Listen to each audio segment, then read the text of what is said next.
Hello दोस्तों। आज हम बात करेंगे जो हमारी यूनिट 4 है में एमपीपीएससी का जो प्रीलिम्स का सिलेबस है इसमें उसकी हम यहाँ पर बात करने वाले हैं। और जो यूनिट 4 है उसका जो सिलेबस है उसमें जो मध्य प्रदेश का भूगोल है वन और वन उपज, ये पहला हमारा टॉपिक है यहाँ पर, है ना। इस टॉपिक में कौन कौन से इंपॉर्टेंट क्वेश्चंस बन सकते हैं, कौन कौन से टॉपिक इंपॉर्टेंट है, इनके बारे में हम देखते हैं यहाँ पर। तो जो वन और वन उपज वाला चैप्टर है ना, ये जो टॉपिक है इसमें कौन कौन से प्रश्न बन सकते हैं। तो देखो, सबसे पहला तो ये है कि आईएसएफआर रिपोर्ट, जो आईएसएफआर रिपोर्ट जो है निकालता है फॉरेस्ट सर्वे ऑफ इंडिया, ये प्रति 2 वर्ष में रिपोर्ट निकलती है। तो आईएसएफआर रिपोर्ट के बारे में आपको पता होना चाहिए कि आईएसएफआर रिपोर्ट के अनुसार जो मध्य प्रदेश में वन है वो कितने हैं, है ना। फॉरेस्ट कवर कितना है, उसके बाद जो है फॉरेस्ट एरिया कितना है, इन दोनों में क्या अंतर है फॉरेस्ट कवर और फॉरेस्ट एरिया में। इसके अतिरिक्त जो है सागौन के वन कितने हैं, साल के वन कितने हैं, ये सब चीज़ें आपको यहाँ पर पता होना चाहिए, ठीक है। नेक्स्ट हम बात करते हैं, मतलब किस एक इस टॉपिक में मैं चीज़ें लिख देता हूँ यहाँ पर। तो एक तो फॉरेस्ट कवर आपको पता होना चाहिए, है ना, फॉरेस्ट कवर। उसके बाद जो आपका फॉरेस्ट एरिया आता है वो आपको पता होना चाहिए कि कितना है ना। और मध्य प्रदेश में कितने प्रतिशत और कितने किलोमीटर स्क्वायर में वन है ना। और दूसरी बात ये कि ज़िलों का क्रम, ज़िलों का जो क्रम है कि किस ज़िले में कितने वन है, सबसे ज़्यादा से सबसे कम में जो है वन को क्रम के अनुसार लगाओ। और ये दोनों में, ये एरिया वाइज भी आपको पता होना चाहिए और ये परसेंटेज वाइज भी आपको पता होना चाहिए। तो ये जो आईएसएफआर रिपोर्ट है इसमें ये सब चीज़ें ऊपर जो मैंने लिखी हुई है, इसके अतिरिक्त जो सागौन और साल है और जो मध्य प्रदेश में मुख्य मुख्य वन है, इन सब के बारे में आपको पता होना चाहिए कि कितने प्रतिशत वन कहाँ पर है, ठीक है।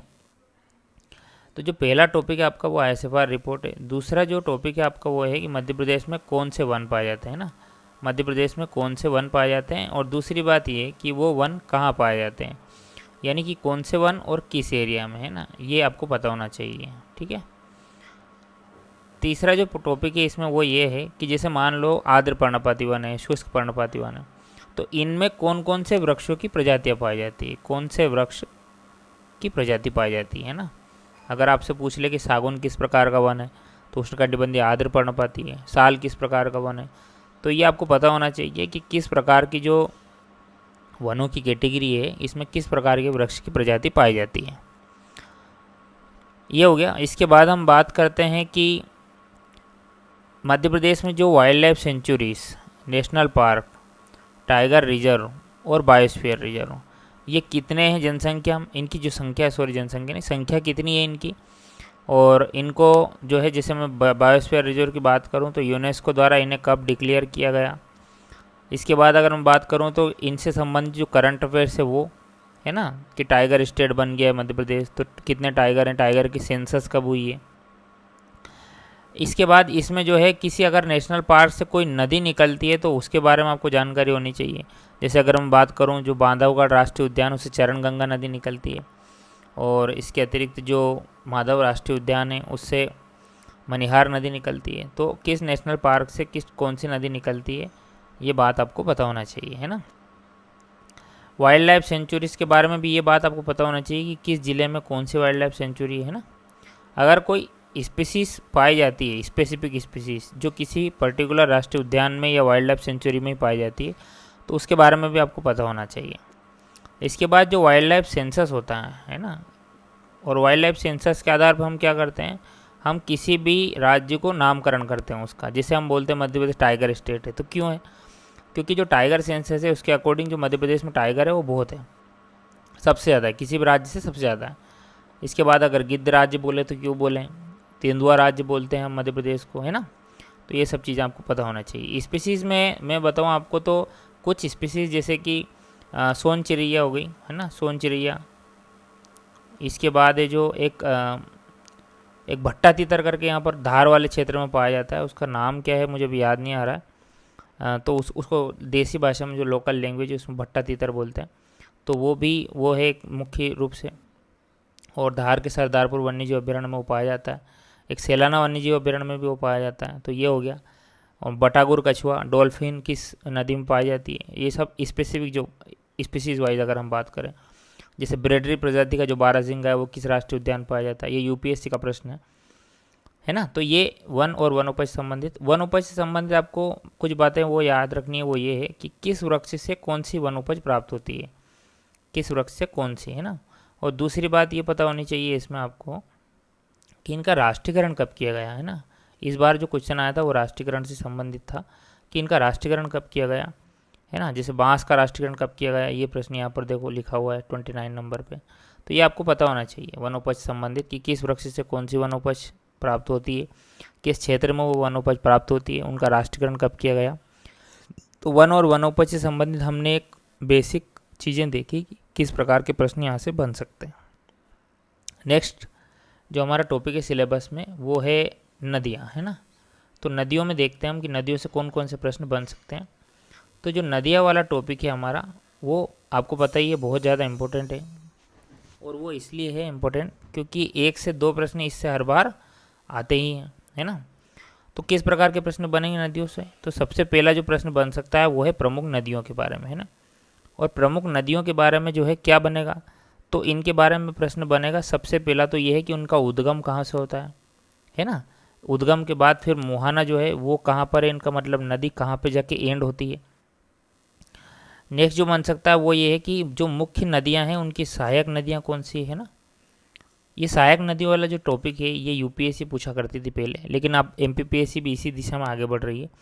तो सहायक नदियाँ भी आपसे पूछ सकती है एमपीपीएससी की, सहायक नदियाँ किस नदी की, जैसे जो बड़ी बड़ी नदियाँ हैं, जैसे अगर मैं नर्मदा की बात करूँ, चंबल की बात करूँ, ताप्ती, माही, इनकी, तो ये इनकी सहायक नदियाँ हमको पता होनी चाहिए। तो उद्गम, मुहाना, सहायक नदियाँ। और इम्पोर्टेंट एक और भी टॉपिक इसमें है वो ये है कि इन नदियों पे अगर कोई सिंचाई परियोजना है, सिंचाई या फिर ताप विद्युत परियोजना, ताप तो सॉरी कोयले का है, जल विद्युत परियोजना, तो अगर इन नदियों पे कोई सिंचाई या जल विद्युत परियोजना है तो उनके बारे में आपको पता होना चाहिए। और ये भी पता होना चाहिए कि वो किसी पर्टिकुलर राज्य में ही है या फिर एक से अधिक राज्य में विस्तृत है। जैसे इस बार एक प्रश्न आया था कि जो कौन सी सिंचाई परियोजना है वो 4 राज्यों की भागीदारी से है, ठीक है। और ये इम्पोर्टेंट प्रश्न है क्योंकि कई बार पूछा जा चुका है, क्योंकि सरदार सरोवर ही वो परियोजना है जो एक 4 से अधिक 4 राज्यों की भागीदारी है उसमें, है ना। किस किस राज्य की भागीदारी है, मध्य प्रदेश की है, उसके बाद हाँ गुजरात की है, उसके बाद महाराष्ट्र की है और उसके बाद राजस्थान की है। लोग क्या है ना कि मध्य प्रदेश, गुजरात और महाराष्ट्र तो मार देते हैं लेकिन राजस्थान नहीं मार पाते। उसकी वजह ये है कि राजस्थान हमने पढ़ा नहीं है कि नर्मदा राजस्थान से होकर भी बहती है। नर्मदा तो नहीं बहती है लेकिन नर्मदा के जो जल विद्युत बनती है उसका हिस्सेदार राजस्थान भी है ना। तो उद्गम, मुहाना, सहायक नदियाँ, सिंचाई, जल विद्युत परियोजनाएँ। दूसरी बात इनकी जो लंबाई है वो कि लंबाई कितनी किस नदी की, और लंबाई का जो क्रम है वो क्रम भी आपको पता होना चाहिए, है ना। एक अपवाह तंत्र नाम की चीज़ और आजकल ट्रेंड में चल रही है, अपवाह तंत्र कि किस कौन सी नदी जो किस अपवाह तंत्र का भाग है। जैसे अगर मैं बात करूँ चंबल नदी तो वो यमुना गंगा जो अपवाह तंत्र उसका भाग है। जैसे मैं बात करूँ प्राणहिता की तो वो गोदावरी अपवाह तंत्र का प्रकार है, जो वो है अपवाह तंत्र का भाग है ना। तो ये प्रमुख जो अपवाह तंत्र है वो आपको पता होना चाहिए। तो ये जो क्वेश्चन है नदियों वाले इस टॉपिक से आ सकते हैं, है ना। इसी प्रकार के प्रश्न बनते हैं। इसके अतिरिक्त जो इस टॉपिक से प्रश्न बनते हैं वो ये है कि ये जलप्रपात है ना, जलप्रपात कौन सी जो नदी है उस पर कौन सा जलप्रपात है, मध्य प्रदेश का सबसे बड़ा जलप्रपात कौन सा है, सबसे ऊंचा जलप्रपात, और सबसे जो है वो कौन सी नदी पे जो सबसे ऊंचा जलप्रपात है वो कौन सी नदी पे। तो जलप्रपात के बारे में आपको पता होना चाहिए। इसके अतिरिक्त इसी टॉपिक का सब टॉपिक है झीलें, है ना। और झीलों में सबसे इम्पोर्टेंट है रामसर साइट्स। अभी लेटेस्ट में कौन सी रामसर साइट्स को दर्जा दिया गया है, रामसर साइट्स जो है वो ईरान में एक रामसर नाम की जगह है, वहाँ पर 1971 में एक सम्मेलन हुआ था। और वो सम्मेलन क्यों हुआ था, तो वो सम्मेलन हुआ था वेटलैंड के कंजर्वेशन के लिए, वेटलैंड कंजर्वेशन के लिए। तो उस वेटलैंड कंजर्वेशन के तहत ही रामसर साइट्स घोषित की जाती है। मध्य प्रदेश में पहले 4 थी, अब 5 हो चुकी है ना। लेटेस्ट में कौन सी रामसर साइट डिक्लेयर की है ये आप हमारे कमेंट सेक्शन में बताओ, क्योंकि मैंने हमारे जो टेलीग्राम ग्रुप है उस पर भी शेयर की थी। पहली कौन सी रामसर साइट थी और सबसे लेटेस्ट में कौन सी है, सबसे छोटी रामसर साइट कौन सी, सबसे बड़ी रामसर साइट कौन सी है। अभी रामसर साइट के बारे में एक प्रश्न आया था फॉरेस्ट सर्विसेज में, सबसे छोटी रामसर साइट कौन सी है ना। तो ये आपको पता होना चाहिए कि सिरपुर है। तो ये हमारा नदियों वाला टॉपिक हो गया। नदियों से हमने देख लिया कि कौन कौन से इंपॉर्टेंट टॉपिक बन सकते हैं प्रश्न। पहाड़ियाँ और पठार की हम बात करते हैं। तो जो पहाड़ियाँ और पठार वाला चैप्टर है, इससे जो प्रश्न बन सकते हैं वो ये है कि सबसे इम्पोर्टेंट तो प्रश्न यही है कि कौन सी जो मध्य प्रदेश में पहाड़ी वाला ये है, कहाँ पहुँच गए हम, हाँ ठीक है, ये वो चालू है आगे कंटिन्यूस। मध्य प्रदेश में जैसे देखा हो, अगर मैप बनाए हम तो इस प्रकार से मैप हम बनाते हैं मध्य प्रदेश का, है ना। तो ये जो सतपुड़ा वाला भाग है ये, इसके बाद ये जो विंध्य पर्वतमाला है ये, तो इनमें जो अलग अलग प्रकार है, जिसे हम बात करते हैं विंध्यन की, जिसे हम बात करते हैं भांडेर वाले की, जैसे हम कैमूर की बात करते हैं ना। इसके बाद जैसे हम यहाँ पर जो है राजपीपला, महादेव और मैकाल, इन तीनों हिस्सों में इसको विभाजित करते हैं। इसके अलावा भी जो भी इम्पोर्टेंट यहाँ पर पर्वत पठार है मध्य प्रदेश में, उनकी बात हम करते हैं। तो इसमें जो पहाड़ियाँ और पठार है, इसमें क्या क्या इम्पोर्टेंट है ये हम देखते हैं, पहाड़ियाँ एवं पठार, है ना। अब इसमें क्या क्या इम्पोर्टेंट है, तो सबसे इम्पोर्टेंट तो यही है कि जो विंध्य पर्वतमाला है, विंध्य और सतपुड़ा, इन दोनों में जो महत्वपूर्ण पर्वत और पठार है, पर्वत और पठार और पहाड़ियाँ, ये जो है ये आपको पता होना चाहिए, है ना। दूसरी जो इम्पोर्टेंट बात पता होनी चाहिए वो ये है कि इनके शिखर, है ना, कि जैसा अगर हम बात करें सतपुड़ा की, सतपुड़ा का सर्वोच्च शिखर तो धूपगढ़ है। विंध्य पर्वतमाला का जो सर्वोच्च शिखर है वो कौन सा है ना, सद्भावना है। उसके बाद बुंदेलखंड पठार की अगर मैं बात करूं तो वो कौन सा है, तो उसकी सबसे ऊंचा शिखर तो सिद्ध बाबा है ना। तो ये हमको पता होना चाहिए विंध्य सतपुड़ा के बारे में, पर्वत पठार पहाड़ियाँ किस ज़िले में है और कहाँ पे है, और शिखर कौन कौन से, और शिखर की जो हाइट है वो भी आपको पता होनी चाहिए ना। नेक्स्ट जो है, और दूसरे जो पर्वत पाए जाते हैं ना, दूसरे पर्वत, तो दूसरे पर्वत कहाँ पे है, जैसे मैं बात करूँ अगर गोपाचल की, तो गोपाचल कहाँ है ना, तो गोपाचल पर्वत ग्वालियर में, ग्वालियर का किला इसी पर्वत पे बना हुआ है। अगर एक प्रश्न और भी इम्पोर्टेंट है इससे, ये है कि अगर कोई नदी इन पर्वतों से निकलती है, पहाड़ियों से निकलती है, तो उसके बारे में भी आपको पता होना चाहिए। जैसे हम बोलते हैं कि जो चंबल नदी है वो जानापाव की पहाड़ियों से निकलती है ना, जानापाव की पहाड़ियों से, तो ये भी आपको पता होना चाहिए।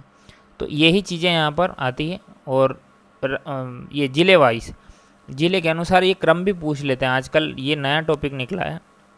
जैसे पूछ लिया कि बड़वानी की पहाड़ियाँ हो गई, एक बोल दिया बड़वानी, एक बोल दिया धूपगढ़, और एक बोल दिया आपका अमरकंटक, तो इनका पश्चिम से पूर्व की ओर क्रम लगाओ, पूर्व से पश्चिम की ओर क्रम लगाओ, है ना। तो इस प्रकार के प्रश्न भी एमपीपीएससी पूछ रही है, तो थोड़ा सावधानी से इनको हल करो, है ना। तो इससे जो टॉपिक से प्रश्न आया था वो ये था, विंध्यन स्कार्पलैंड का दक्षिणी भाग क्या कहलाता है ना।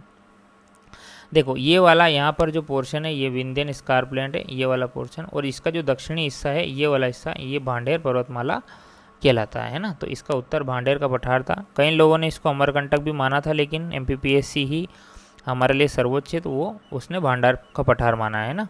तो ये बात आपको पता होनी चाहिए।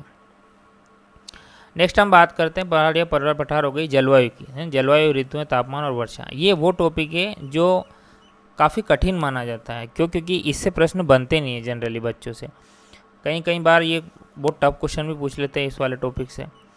तो इस वाले टॉपिक में जो है कौन कौन से टॉपिक इम्पोर्टेंट है, तो वो ये है जलवायु में कि सबसे इम्पोर्टेंट बात तो यही है कि मध्य प्रदेश में जो कोपेन का जलवायु वर्गीकरण है ना, कोपेन का जलवायु वर्गीकरण, उस कोपेन के जलवायु वर्गीकरण के अनुसार जो है मध्य प्रदेश के किस क्षेत्र में कौन सी जलवायु पाई जाती है, सबसे इम्पोर्टेंट तो टॉपिक यही है। दूसरा वर्षा, है ना। जलवायु में केवल वर्षा तो नहीं आती है, इसके अतिरिक्त इसमें तापमान भी आता है ना। तो वर्षा और तापमान ये दो मुख्य फैक्टर हैं। तो वर्षा और तापमान मतलब ये है इसका कि मध्य प्रदेश का जो मैप है हमारा, उस मैप के अनुसार कि किस क्षेत्र में जो है हमारी कितना तापमान पाया जाता है। अगर मैं बात करूं आपसे कि मध्य प्रदेश की जो दक्षिण से उत्तर की ओर अगर हम जाते हैं तो तापमान बढ़ता है ना। पूर्व से पश्चिम की ओर जाते हैं तो हमारी वर्षा बढ़ती है, नहीं वर्षा घटती है। पूर्व में वर्षा ज़्यादा होती है, पश्चिम वर्षा कम होती है। तो इस प्रकार के प्रश्न पूछता है वो, है ना। जिसे आजकल एक लेटेस्ट में चल रहा है कि समताप रेखा और सम वर्षा रेखा, है ना। उसके बाद अगर हम बात करें तो सम दाब रेखा कितने डिग्री पे होती है, ये आजकल ये वाला क्वेश्चन बहुत पूछ रहे हैं एमपीपीएससी।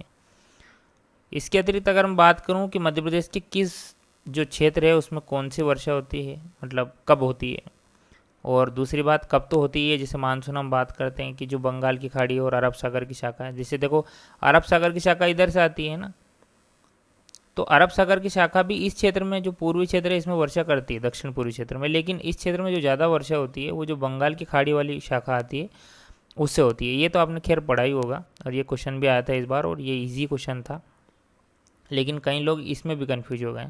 देखो, मध्य प्रदेश में जो ज़्यादा वर्षा होती है वो तो साउथ ईस्ट मानसून से ही होती है। दक्षिण पूर्वी मानसून की जो अरब सागर, देखो ये दोनों ही जो शाखाएं हैं, अरब सागर और बंगाल की खाड़ी की शाखा, ये दोनों ही दक्षिण पूर्वी मानसून का ही हिस्सा है। लेकिन हम अगर बात करें इन दोनों में, तो इन दोनों में कहाँ कहाँ ज़्यादा वर्षा होती है, तो दक्षिण पूर्वी जो हिस्सा है, ये वाला हिस्सा, इसमें जो बंगाल की खाड़ी की शाखा है, बे ऑफ बंगाल की जो शाखा है उससे ज़्यादा वर्षा होती है, और जो अरब सागर की शाखा है उससे कम वर्षा होती है ना। तो जलवायु की बात हमने करी, जलवायु, वर्षा, तापमान, इनकी हमने बात करी। इसके बाद हम बात करते हैं प्राकृतिक संसाधन यानी मिट्टियाँ, प्रमुख खनिज संसाधन। ये बहुत ही इंपॉर्टेंट टॉपिक है। देखो, जो मिट्टियाँ वाला टॉपिक है इसमें क्या क्या चीज़ें आपको याद रखनी है वो ये है कि सबसे पहले तो कौन सी मिट्टी कहाँ पाई जाती है ना, जैसे काली हो गई, जैसे लाल पीली हो गई है ना, लाल पीली। उसके बाद हम मिश्रित की बात करते हैं, और मिश्रित के बाद लेटेराइट। तो ये मध्य प्रदेश के किस क्षेत्र में कौन सी मिट्टी पाई जाती है ये आपको पता होना चाहिए। जैसे मैं बात करूं अगर, तो मालवा और जो नर्मदा घाटी है उसमें कौन सी मिट्टी पाई जाती है, तो उसमें काली मिट्टी पाई जाती है ना। बुंदेलखंड के पठार में कौन सी मिट्टी पाई जाती है, तो ये मिश्रित मिट्टी पाई जाती है। तो ये प्रमुख जो मिट्टियाँ हैं वो कहाँ, किस क्षेत्र में पाई जाती है, तो क्षेत्र इनका, दूसरा इनका प्रतिशत है ना। जैसे एक जलोढ़ और कछारी और लिख लो इसमें आप, ये भी इम्पोर्टेंट है ना, जलोढ़ और कछारी, इनका प्रतिशत कितना है मध्य प्रदेश में जो मिट्टियाँ पाई जाती है वो। इसके बाद अगर मैं बात करूँ इसमें, तो अगर जैसे काली मिट्टी का काला रंग किसके कारण है, लाल मिट्टी का लाल रंग किसके कारण है, तो रंग इनका, और इनका जो कंपोजिशन है वो कंपोजिशन मतलब ये कि किस में किस तत्व की कमी है और किस में किस तत्व की अधिकता है, ये बात आपको पता होना चाहिए, है ना। तो मिट्टियों में इस प्रकार के प्रश्न यहाँ पर बनेंगे। नेक्स्ट, खनिज संसाधन की अगर हम बात करें तो ये बहुत ही इंपॉर्टेंट टॉपिक है, और खनिज संसाधन से प्रत्येक वर्ष 1 से 2 प्रश्न पूछे ही जाते हैं। इससे किस प्रकार के प्रश्न बनेंगे, वो ये है कि पहले तो खनिजों का वितरण है ना, मध्य प्रदेश में किस क्षेत्र में खनिजों का वितरण किस प्रकार से है। यानी मैं बात करूँ तो जो सबसे फेवरेट है मध्य जो MPPSC का, उसमें एक तो कोयला है कि कोयले का वितरण कहाँ है ना। इसके बाद अगर मैं बात करूँ तो तांबा, तांबा के बाद में बात करूँ तो मैंगनीज, मैंगनीज के बाद हीरा है ना, हीरा के बाद चूना। तो ये सब इम्पोर्टेंट खनिज है और इनका वितरण आपको पता होना चाहिए। वितरण इन द सेंस ये है कि ये किस ज़िले में होते हैं। दूसरी बात ये है कि इनका जो उत्पादन है वो, उसका जो क्रम है राज्यवार, वो आपको पता होना चाहिए। जो और इम्पोर्टेंट बात ये कि उत्पादन में आपको देश में हिस्सा कितना है मध्य प्रदेश का। अगर कोई मध्य प्रदेश का पहला स्थान है, जैसे हीरा, मैंगनीज और तांबा की बात करें, तो मध्य प्रदेश पहले स्थान पर है पूरे देश में। तो ये आपको पता होना चाहिए कि उत्पादन में अगर किसी में देश में क्या स्थान है। दूसरी बात इसमें ये आपको पता होना चाहिए कि भंडारण के बारे में है ना, भंडारण के बारे में कि जो स्टोरेज है वो किस ज़िले में सबसे ज़्यादा है, किस ज़िले में कम है, ये आपको भंडारण के बारे में भी जानकारी होनी चाहिए, है ना। इसके बाद हम बात करते हैं तो खनिज के बारे में बात करते हैं। हाँ, ये फ़ोन उठा लो आप। तो भंडारण के बारे में अगर बात करें तो स्टोरेज कितना किस ज़िले में ज़्यादा पाया जाता है, किस ज़िले में कम पाया जाता है, तो ये खनिज उत्पादन की बात है ना। तो ये खनिज की बात हमने करी यहाँ पर। उसके बाद जो है मैपिंग, आपको खनिजों के बारे में पता होना चाहिए कि किस जो क्षेत्र में है, वो मैपिंग के आधार पर आपको पता होना चाहिए कि कौन सा खनिज यहाँ पर पाया जाता है। जो खनिज है, खनिजों के आधार पर आपको 2 चीज़ें पता होनी चाहिए। एक तो ये है कि खनिजों का उपयोग किस क्षेत्र में होता है ना। दूसरी बात ये कि जो ताप विद्युत है कोयले से संबंधित, तो ताप विद्युत की जो परियोजना है उनके बारे में भी आपको पता होना चाहिए। और इन परियोजनाओं में क्या क्या चीज़ें हैं, तो सबसे पहली तो ये है कि ये इनको कोयला किस क्षेत्र से मिलता है ना। दूसरा, इनका जो शुरुआत का जो वर्ष है यानी प्रारंभ का जो वर्ष है उसके बारे में आपको पता होना चाहिए, है ना। और अगर किसी दूसरे देश का सहयोग मिला है, जैसे अगर USA, USSR इनका सहयोग मिला है, तो इसके बारे में आपको जानकारी होनी चाहिए। तो ये हमने खनिजों की बात करी। प्रमुख फसलें वाले टॉपिक की बात करते हैं और जल संसाधन दोनों की बात हम करते हैं यहाँ पर। तो प्रमुख फसलों वाले टॉपिक की अगर बात करें तो कृषि बहुत ही ज़्यादा इंपॉर्टेंट टॉपिक है, और इससे प्रतिवर्ष जो है 1 से 2 प्रश्न बन ही रहे हैं, है ना। तो कृषि इंपॉर्टेंट टॉपिक है। इसमें क्या क्या इंपॉर्टेंट है, तो पहली बात तो ये है कि इसमें जो 2-3 फसलें हैं उनके नाम मैं बता रहा हूँ, गेहूँ, उसके बाद चावल, उसके बाद आपकी सोयाबीन है ना, और दलहन और तिलहन। ये 5 फसलें वेरी वेरी इंपॉर्टेंट है। और इसमें क्या क्या, तो इसमें क्षेत्र कि मध्य प्रदेश के किस क्षेत्र में ये होती है। दूसरा, अगर भारत में इनका क्या स्थान है, मध्य प्रदेश का भारत में स्थान। इसके बाद मध्य प्रदेश में जो ज़िले हैं उनमें कि किस ज़िले में गेहूँ सबसे ज़्यादा होता है, चावल ज़्यादा होता है, सोयाबीन ज़्यादा होती है ना ये। और इसके अतिरिक्त जो है भारत में जो अगर उत्पादन और क्षेत्रफल की दृष्टि से बात करें, इस बार एक प्रश्न आया था ये, उत्पादन और क्षेत्रफल की दृष्टि से अनाजों का जो कौन सा स्थान है अनाजों में, है ना, मध्य प्रदेश का। और अगर कोई पर्टिकुलर अनाज जैसे गेहूं की बात करें तो गेहूं मध्य प्रदेश में जो उत्पादन और क्षेत्रफल की दृष्टि से कौन सा स्थान रखता है, ये वाला प्रश्न। तो ये इस टाइप के जो मुख्य 5 फसलें हैं ये। इनके अतिरिक्त जो फसलें हैं उनमें क्या पता होना चाहिए आपको, कृषि जलवायु क्षेत्र। इसके बाद जो है हमारा जो फसल क्षेत्र है वो वाले आते हैं वो। इसके बाद जो है हमारी रबी और खरीफ की जो फसलें हैं, रबी खरीफ की फसलें है ना, कौन कौन सी दोनों में शामिल होती है वो। ये सब हमारों को फसलें के बारे में पता होनी चाहिए चीज़ें। सिंचाई के बारे में आपको पता होना चाहिए कि सिंचाई के कौन कौन से प्रकार, जैसे कुएँ, उसके बाद नलकूप है ना, नहरें, इनसे कितना % सिंचाई हमारे यहाँ होती है, किस ज़िले में ज़्यादा तालाब है और किस ज़िले में जो है ज़्यादा नहरों से सिंचाई होती है। तो ये सिंचाई के बारे में आपको पता होना चाहिए कृषि में। तो यही मेन प्रश्न यहाँ पर बनते हैं, है ना। इसके बाद हम बात करते हैं तो ऊर्जा के पारंपरिक और गैर पारंपरिक स्रोत है ना। इसमें दोनों आएंगे। एक तो जो गैर पारंपरिक है और पारंपरिक है। पारंपरिक का मतलब होता है कि जो लंबे समय से चले आ रहे हैं, और गैर पारंपरिक का मतलब ये होता है कि जिनकी जो शुरुआत है वो ज़्यादा समय नहीं हुआ है उनको।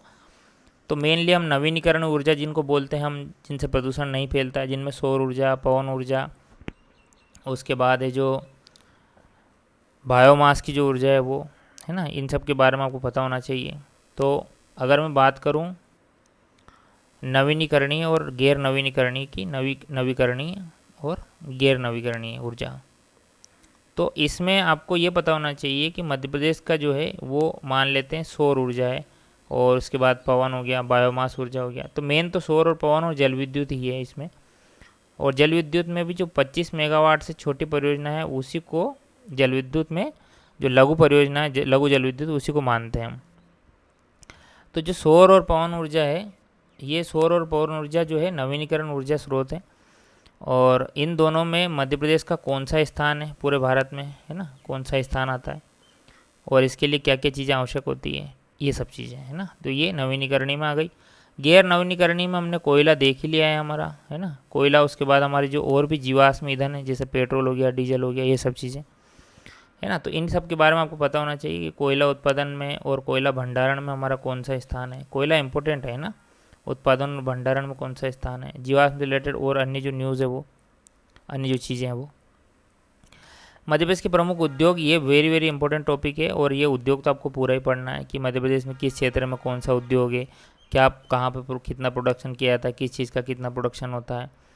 और उसके अलावा अगर कोई जो है राष्ट्रीयकृत उद्योग मध्य प्रदेश में है तो वो, जैसे गन के रिच फैक्ट्री मान लेते हैं हम जबलपुर वगैरह में, इनकी स्थापना कब हुई थी। जो मुख्य मुख्य उद्योग है, जैसे नेपानगर की बात करें, सिक्योरिटी पेपर मिल होशंगाबाद की बात करें, जबलपुर की जो ऑर्डिनेंस फैक्ट्री उसकी बात करें, तो इनकी जो स्थापना का वर्ष कौन सा है। अगर किसी देश के सहयोग से कोई बना है तो वो। इसके अलावा उद्योग में जो है प्रमुख जो संस्थाएं हैं उद्योग की, जैसे मध्य प्रदेश लघु उद्योग विकास निगम, मध्य प्रदेश जो औद्योगिक विकास निगम है वो, इनकी स्थापना कब हुई और इनके हेडक्वार्टर कहाँ है, मतलब इनका जो संस्थान है वो कहाँ पर है। ये बेसिक जो चीज़ें आपको पता होनी चाहिए। इसके बाद हम जनगणना की बात करते हैं, आखिरी टॉपिक है हमारा इसमें। तो जनगणना में जो है क्या क्या चीज़ें इंपॉर्टेंट है, तो सबसे इंपॉर्टेंट तो जनगणना में है लिंगानुपात, है ना। लिंगानुपात के अनुसार कि सबसे ज़्यादा लिंगानुपात किस ज़िले में, सबसे कम किस ज़िले में, और ज़िलों का जो क्रम है वो, आजकल क्रम पूछ रहे हैं ना, लिंगानुपात। उसके बाद जनसंख्या, है ना, कि किस में कितनी जनसंख्या है, साक्षरता। इसके बाद है जो जनसंख्या SC ST के बारे में कि इनका कितना क्या पॉपुलेशन कहाँ किस ज़िले में, ये सब चीज़ें। उसके बाद जो जनसंख्या घनत्व है आपका, जनसंख्या घनत्व आपको पता होना चाहिए। देखो इसमें ही, इस टॉपिक में ही ये वाली चीज़ें बताई हुई है कि कौन कौन सी चीज़ें हम पूछेंगे। तो जनसंख्या की वृद्धि जो हो रही है, जैसे इसमें जनसंख्या वृद्धि की जो दर है वो, वितरण मतलब कहाँ कौन सी जनसंख्या कितनी है, जैसे घनत्व की बात हम करें तो मध्य प्रदेश का जनसंख्या घनत्व कितना है, और किसका सबसे ज़्यादा घनत्व है, किसका किस मतलब जो जिला है उसका सबसे ज़्यादा जनसंख्या घनत्व, किसका कम है। नगरीकरण की बात करें तो मध्य प्रदेश की कितनी जो पॉपुलेशन है वो नगरों में रहती है, कितनी जो है वो गाँव में रहती है, और नगरों में सबसे ज़्यादा किस ज़िले में है, गाँव में सबसे ज़्यादा किस ज़िले में, और न्यूनतम किस ज़िले में, दोनों वाली पॉपुलेशन। तो ये सब चीज़ें आपको पता होनी चाहिए। तो मध्य प्रदेश का भूगोल के लिए आप जो है परीक्षा धाम या मुकेश महेश्वरी, जो भी आपको ठीक लगे, दोनों ही बहुत अच्छी किताब है और दोनों से ही लगभग 8 से 9 प्रश्न आ जाएंगे। देखो कोई भी बुक पढ़ो आपको 8 से 9 प्रश्न मिल जाएंगे, और अगर वो नहीं मिले वहाँ से आपको तो आप गलत बुक पढ़ रहे हो, है ना। परीक्षा धाम और मुकेश महेश्वरी आप पढ़ोगे तो 8 से 9 प्रश्न मिल जाएंगे, और किसी भी किताब से इतना ही मिलता है।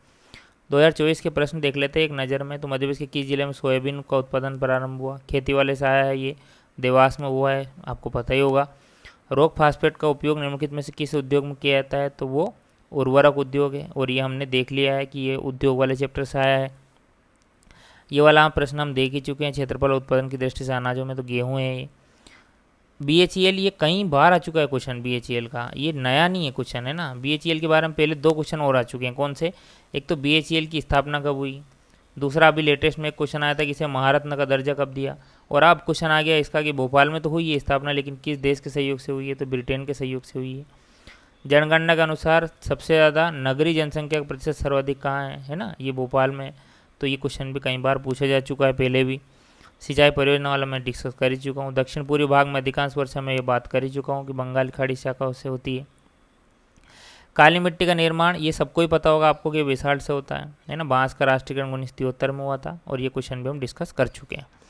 तो ये हम 2024 का पेपर हमने देखा, और आपको आगे की प्रिपरेशन में इससे ज़रूर मदद मिलेगी। कौन से टॉपिक्स को आपको पढ़ना चाहिए इसके बारे में मैंने बताया आपको, है ना। आप ज़्यादा जानकारी के लिए टेलीग्राम ग्रुप ज्वाइन कर सकते हैं। बहुत बहुत धन्यवाद आपका।